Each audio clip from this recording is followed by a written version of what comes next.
Salam kasih Kristus menyertai saudara. Senang sekali kita jumpa di gerakan membaca Alkitab ini. Jadikanlah membaca firman sebagai kebutuhan yang mendesak dalam hidup ini. Sebab firman adalah kekuatan Allah yang memberi kemenangan dalam setiap menghadapi persoalan. Karena itu kita akan baca, sebelum membaca mari berdoa. Ya Bapa, terangilah jalan hidup kami dengan terang firman-Mu, dan biar Roh Kudus yang tuntun hamba-Mu untuk membacakan firman-Mu dari Alkitab, dan semua yang mengikuti dimanapun mereka berada diberkatilah oleh Tuhan. Dalam nama Tuhan Yesus. Haleluya. Amin. Kita ada di hari ke-276. Dan di hari ke-276 ini kita akan membaca dari Injil Matius pasal 9 dan pasal 10. Begini dikatakan, sesudah itu naiklah Yesus ke dalam perahu lalu menyeberang. Kemudian sampailah ia ke kotanya sendiri. Maka dibawa oranglah kepadanya seorang lumpuh yang terbaring di tempat tidurnya. Ketika Yesus melihat iman mereka, berkatalah ia kepada orang lumpuh itu, "Percayalah, hai anakku, dosamu sudah diampuni." Maka berkatalah beberapa orang ahli Taurat dalam hatinya, "Ia menghujat Allah." Tetapi Yesus mengetahui pikiran mereka lalu berkata, "Mengapa kamu memikirkan hal-hal yang jahat di dalam hatimu? Manakah lebih mudah mengatakan dosamu sudah diampuni atau mengatakan bangunlah dan berjalanlah? Tetapi supaya kamu tahu bahwa di dunia ini anak manusia berkuasa mengampuni dosa." Lalu berkatalah ia kepada orang lumpuh itu, "Bangunlah, angkatlah tempat tidurmu dan pulanglah ke rumahmu." Dan orang itu pun bangun lalu pulang. Maka orang banyak yang melihat hal itu takut lalu memuliakan Allah yang telah memberikan kuasa sedemikian itu kepada manusia. Setelah Yesus pergi dari situ, ia melihat seorang yang bernama Matius duduk di rumah cukai. Lalu ia berkata kepadanya, "Ikutlah aku." Maka berdirilah Matius lalu mengikut dia. Kemudian ketika Yesus makan di rumah Matius, datanglah banyak pemungut cukai dan orang berdosa dan makan bersama-sama dengan dia dan murid-muridnya. Pada waktu orang Farisi melihat hal itu, berkatalah mereka kepada murid-murid Yesus, "Mengapa gurumu makan bersama-sama dengan pemungut cukai dan orang berdosa?" Yesus mendengarnya dan berkata, "Bukan orang sehat yang memerlukan tabib, tetapi orang sakit. Jadi pergilah dan pelajarilah arti firman ini. Yang kukehendaki ialah belas kasihan dan bukan persembahan, karena aku datang bukan untuk memanggil orang benar, melainkan orang berdosa." Kemudian datanglah murid-murid Yohanes kepada Yesus dan berkata, "Mengapa kami dan orang Farisi berpuasa tetapi murid-muridmu tidak?" Jawab Yesus kepada mereka, "Dapatkah sahabat-sahabat mempelai laki-laki berduka cita selama mempelai itu bersama mereka? Tetapi waktunya akan datang mempelai itu diambil dari mereka dan pada waktu itulah mereka akan berpuasa. Tidak seorang pun menambalkan secari kain yang belum susut pada baju yang tua.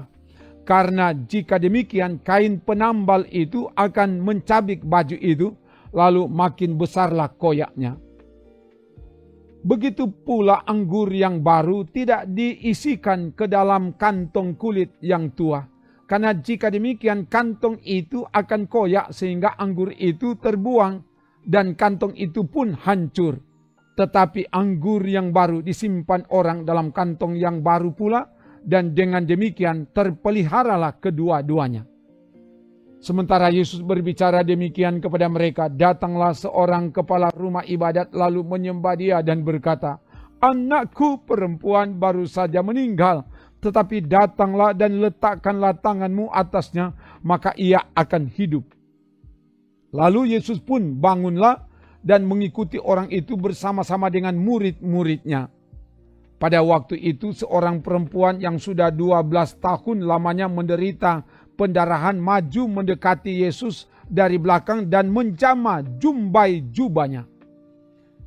karena katanya dalam hatinya, asal kujama saja jubahnya, aku akan sembuh. Tetapi Yesus berpaling dan memandang dia serta berkata, teguhkanlah hatimu, hai anakku, imanmu telah menyelamatkan engkau. Maka sejak saat itu sembuhlah perempuan itu.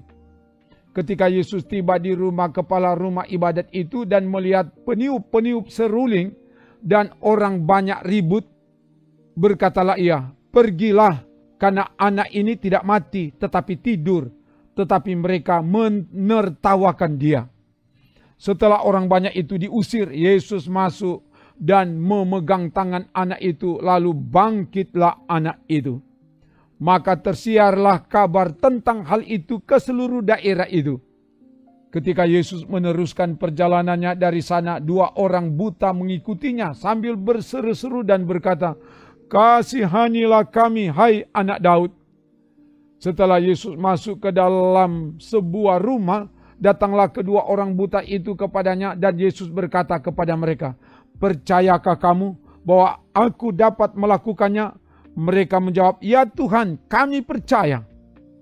Lalu Yesus menjamah mata mereka sambil berkata, jadilah kepadamu menurut imanmu. Maka meleklah mata mereka dan Yesus pun dengan tegas berpesan kepada mereka, katanya, jagalah supaya jangan seorang pun mengetahui hal ini. Tetapi mereka keluar dan memasurkan dia ke seluruh daerah itu. Sedang kedua orang buta itu keluar, dibawalah kepada Yesus seorang bisu yang kerasukan setan. Dan setelah setan itu diusir, dapatlah orang bisu itu berkata-kata. Maka heranlah orang banyak, katanya, yang demikian belum pernah dilihat orang di Israel. Tetapi orang Farisi berkata, dengan kuasa penghulu setan ia mengusir setan. Demikianlah Yesus berkeliling ke semua kota dan desa. Ia mengajar dalam rumah-rumah ibadat dan memberitakan Injil Kerajaan Sorga serta melenyapkan segala penyakit dan kelemahan. Melihat orang banyak itu, tergeraklah hati Yesus oleh belas kasihan kepada mereka, karena mereka lelah dan terlantar seperti domba yang tidak bergembala. Maka katanya kepada murid-muridnya, tuaian memang banyak tetapi pekerja sedikit. Karena itu mintalah kepada Tuhan yang empunya tuaian, supaya ia mengirimkan pekerja-pekerja untuk tuaian itu. Yesus memanggil ke-12 muridnya dan memberi kuasa kepada mereka untuk mengusir roh-roh jahat dan untuk melenyapkan segala penyakit dan segala kelemahan. Inilah nama ke-12 rasul itu. Pertama Simon yang disebut Petrus, dan Andreas saudaranya, dan Yakobus anak Zebedeus, dan Yohanes saudaranya, Filipus dan Bartolomeus, Thomas dan Matius pemungut cukai, Yakobus anak Alfeus dan Tadeus, Simon orang Selot, dan Yudas Iskariot yang mengkhianati dia. Ke-12 murid itu diutus oleh Yesus dan ia berpesan kepada mereka, janganlah kamu menyimpang ke jalan bangsa lain atau masuk ke dalam kota orang Samaria. Melainkan pergilah kepada domba-domba yang hilang dari umat Israel. Pergilah dan beritakanlah kerajaan sorga sudah dekat. Sembuhkanlah orang sakit, bangkitkanlah orang mati, tahirkanlah orang kusta, usirlah setan-setan. Kamu telah memperolehnya dengan cuma-cuma, karena itu berikanlah pula dengan cuma-cuma. Janganlah kamu membawa emas atau perak atau tembaga dalam ikat pinggangmu. Janganlah kamu membawa bekal dalam perjalanan. Janganlah kamu membawa baju 2 helai, kasut atau tongkat, sebab seorang pekerja patut mendapat upahnya. Apabila kamu masuk kota atau desa, carilah di situ seorang yang layak dan tinggallah padanya sampai kamu berangkat.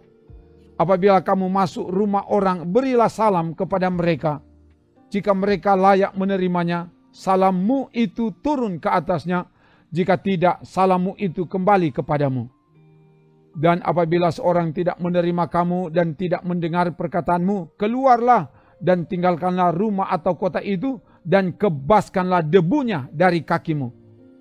Aku berkata kepadamu, sesungguhnya pada hari penghakiman tanah Sodom dan Gomora akan lebih ringan tanggungannya daripada kota itu. Lihat, aku mengutus kamu seperti domba ke tengah-tengah serigala. Sebab itu, hendaklah kamu cerdik seperti ular dan tulus seperti merpati. Tetapi waspadalah terhadap semua orang, karena ada yang akan menyerahkan kamu kepada majelis agama, dan mereka akan menyesah kamu di rumah ibadatnya. Dan karena aku, kamu akan digiring ke muka penguasa-penguasa dan raja-raja sebagai suatu kesaksian bagi mereka dan bagi orang-orang yang tidak mengenal Allah.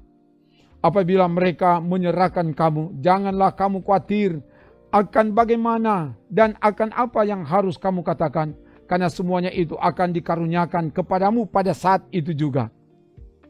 Karena bukan kamu yang berkata-kata, melainkan roh Bapamu, Dia yang akan berkata-kata di dalam kamu. Orang akan menyerahkan saudaranya untuk dibunuh, demikian juga seorang ayah akan anaknya, dan anak-anak akan memberontak terhadap orang tuanya dan akan membunuh mereka. Dan kamu akan dibenci semua orang oleh karena namaku, tetapi orang yang bertahan sampai pada kesudahannya akan selamat. Apabila mereka menganiaya kamu dalam kota yang satu, larilah ke kota yang lain, karena aku berkata kepadamu, sesungguhnya sebelum kamu selesai mengunjungi kota-kota Israel, Anak Manusia sudah datang. Seorang murid tidak lebih daripada gurunya, atau seorang hamba daripada tuannya. Cukuplah bagi seorang murid jika ia menjadi sama seperti gurunya, dan bagi seorang hamba jika ia menjadi sama seperti tuannya. Jika tuan rumah disebut Beelzebul, apalagi seisi rumahnya. Jadi janganlah kamu takut terhadap mereka, karena tidak ada sesuatu pun yang tertutup yang tidak akan dibuka, dan tidak ada sesuatu pun yang tersembunyi yang tidak akan diketahui. Apa yang kukatakan kepadamu dalam gelap, katakanlah itu dalam terang, dan apa yang dibisikkan ke telingamu, beritakanlah itu dari atas atap rumah. Dan janganlah kamu takut kepada mereka yang dapat membunuh tubuh, tetapi yang tidak berkuasa membunuh jiwa. Takutlah terutama kepada Dia yang berkuasa membinasakan baik jiwa maupun tubuh di dalam neraka. Bukankah burung pipit dijual 2 ekor seduit? Namun seekor pun daripadanya tidak akan jatuh ke bumi di luar kehendak Bapamu. Dan kamu, rambut kepalamu pun terhitung semuanya. Sebab itu janganlah kamu takut, karena kamu lebih berharga daripada banyak burung pipit. Setiap orang yang mengakui aku di depan manusia, aku juga akan mengakuinya di depan Bapa-Ku yang di sorga. Tetapi barang siapa menyangkal aku di depan manusia, aku juga akan menyangkalnya di depan Bapa-Ku yang di sorga.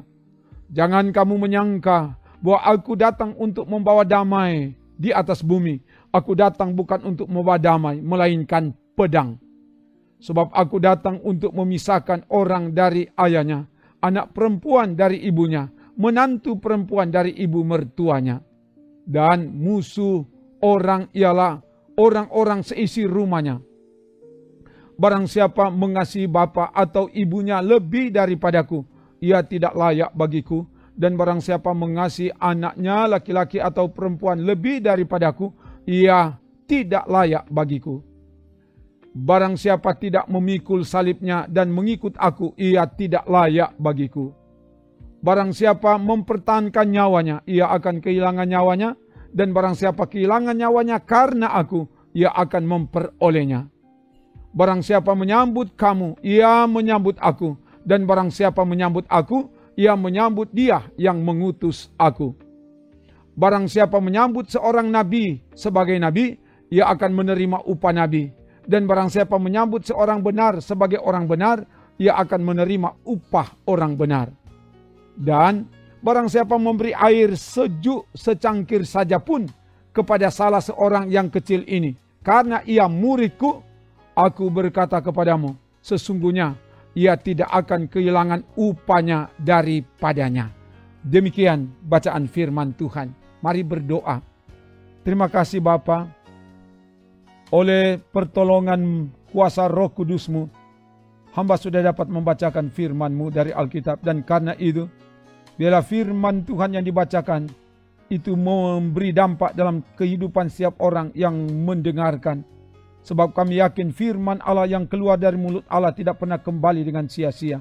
Biar firman-Mu mengubahkan, firman-Mu menguatkan, dan firman-Mu memberi kemenangan. Dan semua yang mengikuti bacaan firman-Mu ini, dimanapun mereka berada, diberkatilah Tuhan kini dan seterusnya. Dalam nama Tuhan Yesus. Haleluya. Amin. Demikian bacaan firman Tuhan dari Alkitab. Tuhan Allah yang pengasih dan penyayang akan terus menyatakan kasih sayangnya kepada saudara. Saudara dijagai, dilindungi, diberkati, diberi kemenangan dan keselamatan kini dan sampai seterusnya. Amin. Trims.